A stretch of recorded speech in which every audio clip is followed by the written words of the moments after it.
Assalamualaikum warahmatullahi wabarakatuh. Halo semuanya, bagaimana kabar kalian di pagi hari ini? Alhamdulillahirrabbilalamin. Kita ucapkan karena di pagi hari ini kita bisa bertemu kembali untuk membahas materi ilmu pengetahuan alam di materi selanjutnya.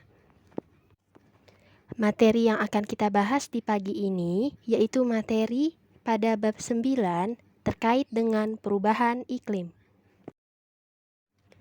Sebelum kita mulai pembelajaran dan sebelum kita lanjutkan pada materi yang akan kita bahas di pagi ini, kita cari tahu terlebih dahulu yuk tentang apa sih yang dimaksud dengan iklim itu.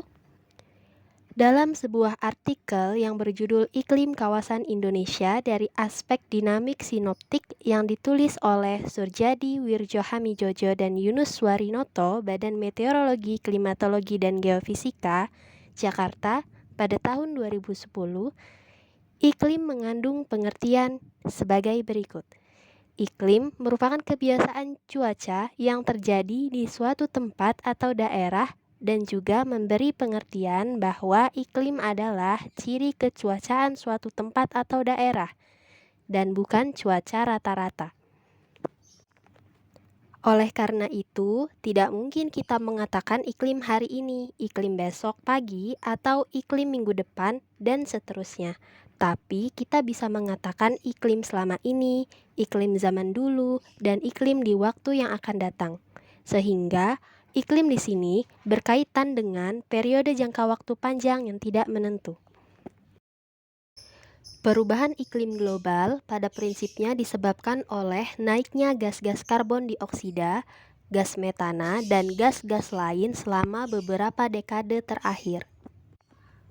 Salah satu penyebab perubahan iklim seperti halnya kebakaran hutan. Hal ini dikarenakan beberapa gas seperti halnya gas karbon dioksida yang dihasilkan dari peristiwa kebakaran hutan ikut memberikan sumbangan dalam mempercepat terjadinya perubahan iklim seperti halnya pemanasan global. Pemanasan global merupakan keadaan di mana suhu bumi mengalami kenaikan dibandingkan sebelumnya. Kenaikan suhu tersebut disebabkan oleh peningkatan emisi gas karbon dioksida dan gas rumah kaca lainnya. Akibatnya, muncul keadaan ketika panas terperangkap di atmosfer yang akan menyebabkan suhu permukaan bumi menjadi lebih hangat atau yang disebut dengan peristiwa efek rumah kaca. Suhu permukaan bumi menjadi lebih hangat dikarenakan adanya gas rumah kaca yang dapat menyerap dan memantulkan radiasi matahari. Beberapa gas rumah kaca yang dihasilkan dari aktivitas manusia, diantaranya seperti pembakaran bahan bakar fosil, seperti mengendarai kendaraan bermotor, kemudian deforestasi, pertanian dan peternakan, penggunaan CFC untuk lemari es dan aerosol, serta limbah gas dari industri dan lain-lain. Adanya gas rumah kaca dapat memberikan manfaat bagi kehidupan makhluk hidup, namun jika dihasilkan secara berlebihan dapat meningkatkan